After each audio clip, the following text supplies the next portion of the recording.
আগে মানুষ যখন শহরে যাইতো, শপিং কমপ্লেক্সে যাইতো, কোলাহল পরিবেশে যাইতো, তখন দেখতো মেয়েদের মাথায় ওড়না নাই, শরীরের মধ্যে ওড়না নাই, পাতলা শাড়ি পাতলা জামা পরেছে, এটা পরার পরে তার শরীর দেখা যায়।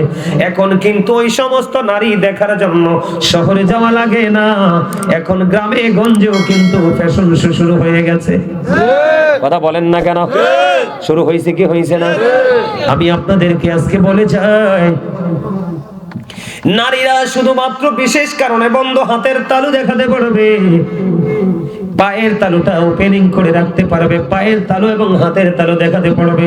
বিশেষ যদি কোনো কারণ লাগে, প্রয়োজন হয়, সে মুখমণ্ডলটা দেখাতে পারবে।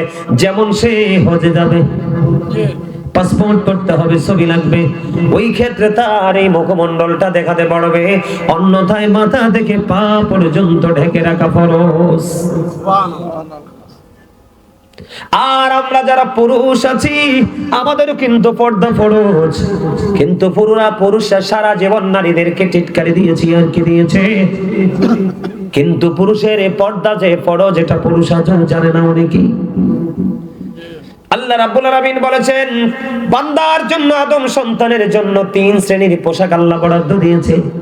একটা হলো বন্ধু লজ্জাস্থান ঢাকার পোশাক, যেটা কমনলি আমরা প্রতিদিন পরি। আরেকটা হলো সাজের পোশাক। আজকে মাহফিলকে কেন্দ্র করে আপনাদের এখানে অনেকেই কিন্তু একটু ব্যতিক্রম আলাদা পোশাক পরেছে। মাহফিল হবে, অনেক মেহমান আসবে, সবার সাথে দেখা হবে, এটাও কিন্তু আল্লাহর দেয়া নিয়ামত একটা। কিন্তু আল্লাহ বলেছে, ওয়ালিবাসুত তাকওয়া যালিকা খায়র, আল্লাহর কাছে সবচেয়ে পছন্দের পোশাক হলো তাকওয়ার পোশাক। এক ওই লাইনের যুবক, হৃদয় খুলে শোনো, সারা বছর শুধু সারা জীবন শুনেছো নারীরার জন্য পর্দা ফরজ, কিন্তু জানো না পুরুষের জন্য পর্দা আল্লাহ ফরজ করেছে। নারীদের মাথা থেকে পা পর্যন্ত ঢেকে রাখা ফরজ, আর পুরুষের দিক দিয়ে তাকাও, পুরুষের উপর দিয়ে নাভি বরাবর আর নিচে দিয়ে টাকনোর উপর পর্যন্ত ঢেকে রাখা ফরজ। নারীরা যেবার মাথা থেকে পা পর্যন্ত ঢাকা থেকে বের হয়ে যাবে, তখন হারাম হয়ে যাবে, দায়ুস হয়ে যাবে। পুরুষরাও যখন ওই বন্ধু নাভির নিচে পোশাক পরবে, উপর দিয়ে নাভির নিচে পোশাক পরবে, লুঙ্গি বলো, প্যান্ট বলো, পায়জামা বলো, ট্রাউজার বলো, যেটাই বলো, নাভির নিচে যখন পড়বে, ওই দিক দিয়ে টাকনোর নিচে যখন পড়বে, ফরজ তরক হবে, ফরজ কেটে সেও কিন্তু অবৈধতার আওতায় চলে আসবে। ঠিক ঠিক। তাহলে পুরুষদেরকে পর্দা করতে হবে, নারীদেরকে পর্দা করতে হবে। বন্ধু, পুরুষের পর্দা অত্যন্ত গুরুত্বপূর্ণ। যখন আমরা জামাতে নামাজে দাঁড়াই, আপনারা খেয়াল করবেন, জামাতে যখন নামাজে দাঁড়াই, পিছের কাতার থেকে দেখবেন যে এই ছেলেটা জিন্স প্যান্ট পরে নামাজে দাঁড়াইছে, 100% তার লজ্জাস্থান পিছনের কাতার থেকে দেখা যায়। আপনারা দেখছেন কিনা জানি না, আমি নিজে দেখেছি।